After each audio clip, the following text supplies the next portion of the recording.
back to the Peer Perspective Podcast. I'm your host, Kyle Van Blaircom. We have another incredible episode for you today, but before we get started, if you or someone you know might benefit from today's message, please take a moment to like, subscribe, and share the episode. Your support means the world. On today's episode of the Peer Perspective Podcast, I'm honored to welcome a very inspiring guest, Alicia. Alicia is a wife, a proud mom of 3, 2 biological children and a bonus daughter, and a passionate mental health advocate. She's someone who speaks openly and courageously about her journey through healing, self-discovery, and the impact addiction has had on her life. With a heart rooted in grace and a strong belief in progress over perfection, Alicia is now channeling her passion into building a nonprofit focused on providing mental health resources for adolescents. Her mission is to create safe, supportive spaces where young people and their families can feel seen, heard, and valued. Through faith, compassion, and honesty, Alicia is here to share her story and remind us all that healing is possible. Let's dive in. Without further ado, here's Alicia. Okay. I'm Alicia. I live in Ellsworth. I have 2 kiddos. My son is 9, my daughter's 6. I grew up there, live there. I do a lot within the community. Yeah. It really makes my heart happy to see the impact that positive adults can have on the kiddos' lives, and Absolutely. just giving them a place where they feel cared about and seen. Mm-hmm. Yeah. Yeah, and that's kind of, at least from my experience, we kind of want to give our kids some, the things that maybe we didn't have, or be the adults in their lives that maybe they didn't have, and I'm sure you'll talk about that a little bit, just kind of based on your own experience. But maybe you can bring us back to your childhood and kind of share, your lived experience. I know you had shared that your father had some struggles, and you kind of, witnessed that firsthand, play out. Yeah, so he struggled with alcoholism my entire life.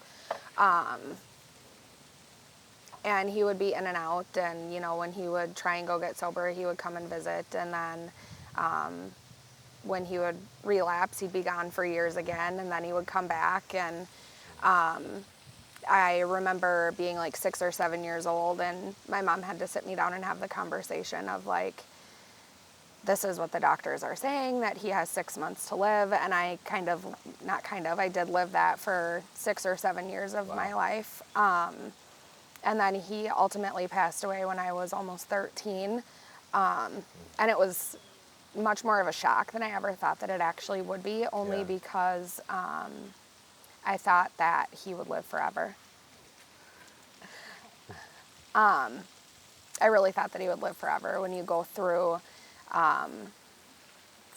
hearing for years and years that, he wouldn't be here anymore, and then every time he pulled through, you just kind of thought that every time he would pull through. So he was like Superman. He was really invincible in my eyes. So it was really a tough pill to swallow. What was that relationship like? Like, I mean, obviously, knowing that he might not be around and being so young, like what was that like?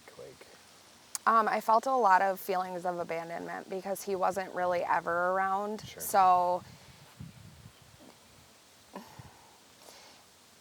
it was one of those things where even when he would come around, they would have him on so many medications that he would just sleep. So like I remember I think it was actually the last time he came to visit, he had just gone to treatment. He came, me and my mom actually picked him up at the bus stop in Hudson. And I remember we were on our way there, and she told me that we were going to pick him up, and I was so mad at her that I kicked her dash because I didn't want to see him. But then, of course, when I did see him, I was happy to see him. Right. So it's kind of bittersweet. Yeah, right? A kid in that situation, I feel like it's a lot of mixed emotions. Yeah. Like, you're angry, but you still want them there. So Yep. it's really hard to navigate, especially at a young age. But he came that weekend, and I remember he just slept the entire time. So he had said, like, we would go to a movie, we would go and do this, and then he slept all weekend, which Now looking back, I understand why, Sure. because when they do have you medicated, that's what you do is you sleep. Yeah. But it was like a big disappointment because I had all these big thoughts and like of what was going to happen and what it Right. was going to be like, and it just didn't happen. So my mom took me to go and do all of the things Sure. and just kind of picked up the pieces, which was hard, but Yeah, I can imagine that you know, probably envisioned things as a kid as to how that relationship was supposed to look, and yeah. you know, and how do you navigate? Obviously, you know, you talking about it now, you have probably a sense of clarity about the situation, but I can imagine that it wasn't always like that, and there was some resentments, you know. Yeah, there were a lot of years of mixed feelings. I blame myself for a lot of years, and that was a really hard thing to deal with at that age as well. As far as like, why wasn't I enough? So I had a lot of self-worth issues for a very long time, which led to people pleasing and like clinging to the wrong people Sure. and doing the wrong things, and just I had a very good I have a very good mom, and my sister, who is actually 11 years older than me, has always been my biggest cheerleader, but they were always overcompensating for something that I didn't have. So like even my sister's been with the same guy since I was 5 years old. So in a non-conventional way, he was really my male role model. Sure. So me and my sister never really got to have the sisterly relationship when I was growing up. It was more of like a mom and sister type of thing. And little did my brother-in-law know, he was stepping into more of a male figure role for me than he was Yeah. my sister's boyfriend in high school, you know? Yeah. So I think just growing up that way and not knowing what I should look for Yeah. in a partner or a man, it was really hard because, like I said, I gravitated towards the people that were very much like my father, Sure. that I wanted to help because I couldn't help him. So for a lot of years, I was trying to be like a people fixer. And like I didn't realize until probably 5 years ago that you can't fix people.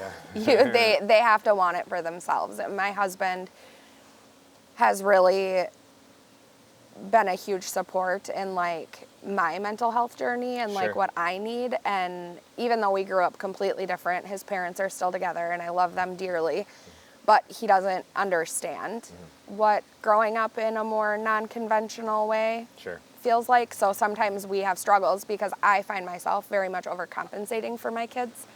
Like I want to make sure that you have the best of the best life because that's not what I had. And even though my mom tried, when you're one person, you can't Sure. do all the Yeah. things. Yeah.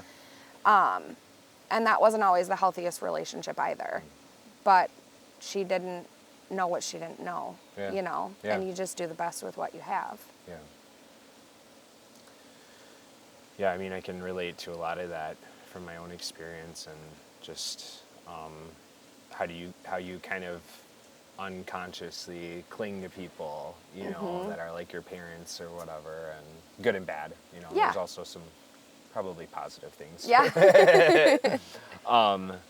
Yeah. So how did that all manifest? I mean, you talk about, you know, last time we spoke, you got into some trouble, and it was with your own kind of chemical use and mental health stuff. Can you talk a little bit about that? Yeah, I started drinking when I was 14, and I just thought like, this is what kids do. And I Sure. remember my mom telling me, she used to get so frustrated with me because my dad used to tell her like, don't ever let her have her first drink. Don't let her.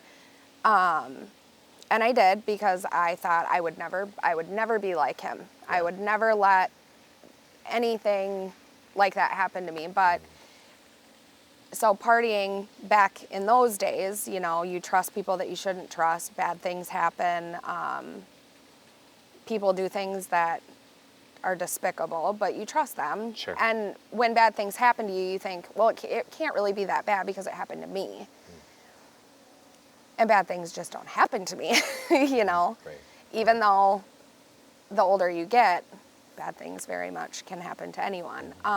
But so I started doing that when I was drinking when I was 14. I'd party every weekend. I had been in cheerleading. I got so many athletic codes they had to, or athletic code violations that they had to take me out of sports completely. And that was really the only outlet that I had. But I also liked the feeling that I had when I drank because it didn't make me feel anything. Like it was, I could be fun, I could be happy. And I didn't realize that it was all underlying trauma and like emotions that I didn't really know how to deal with. And I think that had I been willing to get the mental health help that I needed, I think that things could have turned out so much differently. But I also think that, especially with kids, they think that they have the whole world figured out. Sure. And I know that I wasn't willing to hear it when I was that age. I wish that the adults would have taken a little bit more time to look at it and be like, what is going on? Like, why is she doing the things that she's doing? And just cared a little bit more. And I don't blame them because I do know that I had a lot of teachers and adults in my life that cared about me. Sure. But it's like we had kind of said last time, if you acknowledge it, you have to do something about Right, it. right. And I don't know how much they would have wanted to do or could have done differently. Well, and also in Wisconsin drinking culture, you know, you wonder how much of that is just kids being kids, just normal, kind of a rite of passage, you know? Yep. I mean, I know we talked a little bit about that last time, how many, you know, functions or events or whatever are held at bars, and you know, it's just kind of normalized. So it's really hard to discern between when it becomes a problem or, you know, so, I mean, I can look back and see pretty easily, like, that was not probably good. That was not what we should have been doing. But I get it. It's probably confusing, and I would like to think that we've moved, I don't know, as a society to like recognize those things a little bit better, and there's more focus on mental health and, you know, these things that come up in our kids, but still got a lot of work to do. We do, and the thing about it, I feel, is that with any substance use problems, I feel like there is some sort of underlying trauma that just has not been identified. I know, like with my dad, the older I got, the more my mom would be willing to talk about it with me. And he didn't have an easy life growing up. He had a stepdad that beat him, and he was in the military during that era, which was not a good era to be in the military. There were a lot of drugs and substances going on then. And then before I was born, his mom lived in Chicago and was murdered in a burglar murder situation. And he always felt like a sense of guilt for not being there to protect her. His brother also struggled with alcoholism too. He got sober, but you think about it, what do people not want to feel anymore? Because at the end of the day, the substances and the alcohol, it makes you feel what you, or not feel what you don't want to feel. Right. And so I feel like our mental health system needs a revamp. We need to figure out something, anything. And I think that when there are people that are struggling, I think that it should be required that the kids do some sort of therapy too, because sometimes I feel like, especially like when you go to treatment, right? They put you in therapy and you're supposed to deal with all of the things that have happened to you, and then you get out. You as the person with the substance use problem is thrown right back into society. Yeah. And sometimes I feel like the kids are the overlooked innocent bystander. Yeah, I think you're absolutely right. And that's why, you know, when we started talking, I think that you have such a unique perspective, just kind of, you know, dealing with your dad and all the stuff that came with that. And, you know, as someone in recovery, I recognize that like we have this unique opportunity. We get to leave and go off to treatment and then come back. And from my experience, we've done all this self-work and this healing, but everyone around us, all this collateral damage is still there. Right. And it's hard, and it's hard to have those conversations with your kids. And it's hard to have those conversations with your spouse. And, I know, so where we went to treatment, they had a family program, which I thought was really cool. Unfortunately, it's just not available everywhere. Yeah. And so it really is a family disease. 100%. And it affects everybody, And so I just think that that's like a lot of good insight, from like when you're trying to heal as a family unit and how all the complexities that come along with that. I mean, it's just there's not a clear-cut answer, but obviously it's not working very well because I feel like a lot of people could relate, Yeah, and even now, like I've done a lot of self-work, and again, my husband, I give that man all the flowers because before I was really doing self-work, I remember I was working down at a bar, and I wasn't going out as much, so I didn't think it was a problem, but I'll never forget, he picked me up from the bar one night at 2:00 in the morning with my kids in the back seat, and he said, "This is becoming a problem." He didn't belittle me. He didn't make me feel bad about it. He just simply said, he was like, "This is becoming a problem." And I looked back at my kids sitting in the back seat. I've been drinking all night. And I thought, yep, you're right. And that was my turning point. I did a lot of self-work. And that was when I didn't feel like I needed it to cope with the feelings that I felt inside anymore. I'm not saying that I don't drink, but it's not to the point that it was at that time, because once I dealt with the things that I was essentially hiding from and the things that I was ashamed of, it didn't have control over my life anymore. Yeah. But I do know that it runs in our families. So I know that science has said, like, it is a disease. How do we have those conversations with our children? Because like we talked about last time, we have to. Yeah. Because there is generational trauma. No matter how hard we try to break the ties to it, like sometimes I hear myself say things that would have come out of my mom's mouth, and I'm like, what in the world? Like, who am I becoming? Yeah, right. I can relate to that for sure. But when you are doing your best to break the generational cycles and the trauma and the things that go along with it, being open with your kids about that is probably the most important thing. Yeah, I couldn't agree more.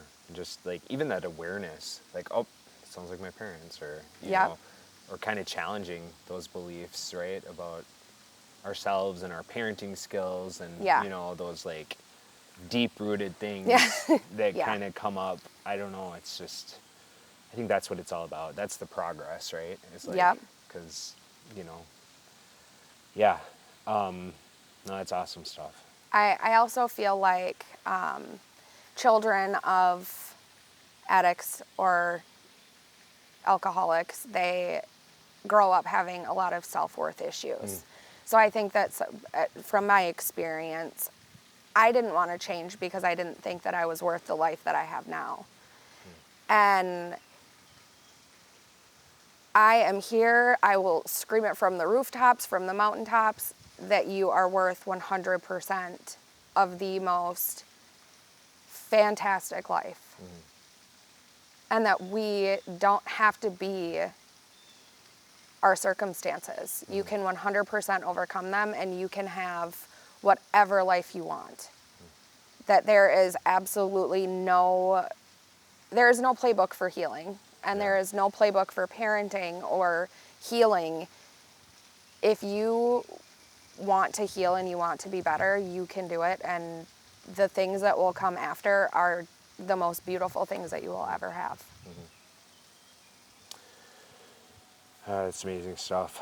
Kind kind of backtracking a little bit to, you know, you were involved with like church ministry growing up, and that particular ministry is no longer, but you kind of shared with me some aspirations that you have kind of moving forward and something that you're interested in pursuing. Can you talk a little bit about like where that came from and then maybe your plans for the future? Yeah, so growing up, I went to English Lutheran out of Ellsworth, and we had a really solid youth group for many, many years. Deanna, our youth minister, she is the most amazing woman.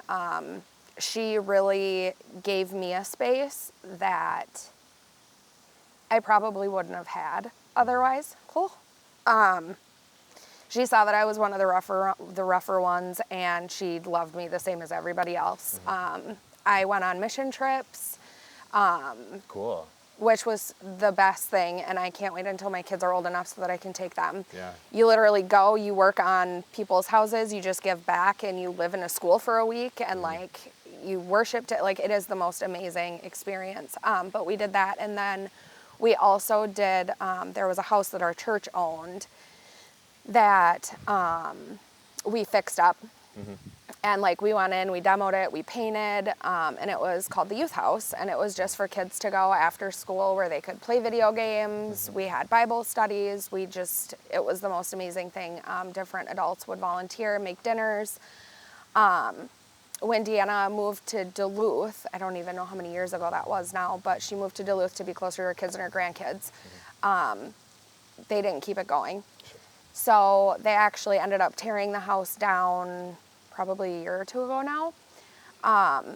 And there's actually a space for sale in Ellsworth that I would love to revamp and just make it that again, a youth house, because there are so many kids in all of the surrounding towns that don't have a safe place to go, or they just don't, you know, their parents are single parents. They have to work the afternoon shift because shift differentials, more money. Right. And they're just kind of on their own.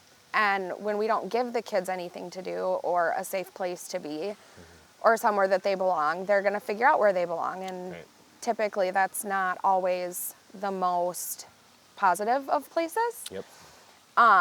So I would really like to start something in Ellsworth and then hopefully get other places similar to it in other towns where just kids can go. They can be kids. They can enjoy themselves. They can have adults that are there that can help them with their homework, that can just be there for them in a place where they belong and they feel safe and they feel loved. Because I feel like at the end of the day, that's all these kids really want, is something that they belong to and somewhere where they can be themselves. Yeah, I mean, first of all, that's an amazing mission. Like, I think, you know, it's almost like a drop-in center. Yeah. You know, like peer support. Like, I think that's kind of a cool model. And I know that they have things like that already, you know, in other places. So I think that would be a cool addition, especially in our rural communities. I feel like I just don't have those cool resources, you know, and it's so. Yeah, and there are a lot of kids that, you know, might feel a little bit more ashamed of what they're going through at home, whether their parents are in active addiction or they're in recovery, and they might not want other people to know about it, because I remember feeling that shame, but there is absolutely no shame in being who you are and needing support from other people and being able to connect with people who do understand and can walk through that journey with you. I think it's important to just bring the kids together so that they can feel like they have a safe space, whether it be to talk or just be. Yeah, offer each other support. Yeah. Yeah, that's awesome. That might be something that happens sooner than later. Yes, I'm really hoping. I will be home with my kids this summer. I was working in corporate for the last 6-7 years. And God just has a really funny way sometimes of showing you where you need to be versus where you think you should be. Yeah. It was unexpected that I wouldn't be working full time. And I do have a health and wellness business that I'm trying to get up and running, but ultimately that is my that is my vehicle Sure. to get this the light of hope houses going, because that's really where my heart is. I already do volunteer with a lot of sports in Ellsworth, just because, again, like, I feel like the kids need a good outlet. Yep. But not all kids can afford it either. Right. And not all parents can take them to the practices and take them to the things. So just making sure that every kid has somewhere that they belong and somewhere to go. But I am full steam ahead, because my husband tells me all the time, you put your mind to it, something will happen. Yeah, and I mean, I shared with you a little bit just kind of our journey, and you've seen it kind Yeah. of play out, and just how things are put in your path, and you know, and you have such like amazing insight about that. Like when I talked to you, I was like, oh my gosh, that just happened, you know? And you're like, so any way that we can obviously support you in that, and you know, as it progresses, and I know it will, you'll be able to share more, and I'm Yeah. excited. So I am too. I see a lot of partnerships coming. yeah, oh yeah, Yes. and there's such a need, and I feel like, you know, in this, I don't know, climate, like any way that we can bring communities together and like support one another, I just think there's such a need for it, and I don't know. I kind of want to give you, so this next question's two-part. First of all, what would you say to someone who might be struggling or experiencing some of the same things that you were going through? And then I want to give you the last opportunity to share, you know, final thoughts. Yeah, I think anyone that is going through anything like I did growing up, that your circumstances don't define you.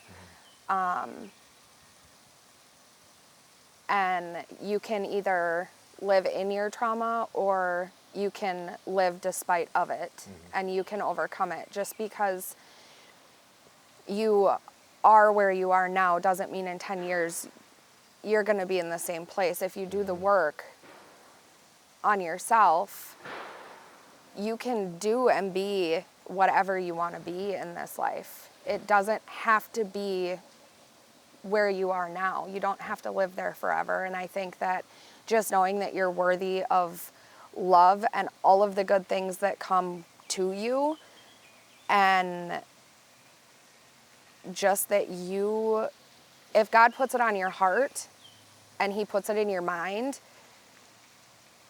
it's not impossible, because he will get you there. And I know that, you know, some people might have different beliefs, but if it's on your heart, you will get there. Yep. If it is your passion, it will happen. And just remembering that you are more than worthy of everything, and that you are amazing, and that you have a huge purpose in the world. Amazing stuff. Well, Yeah. I just want to thank you again.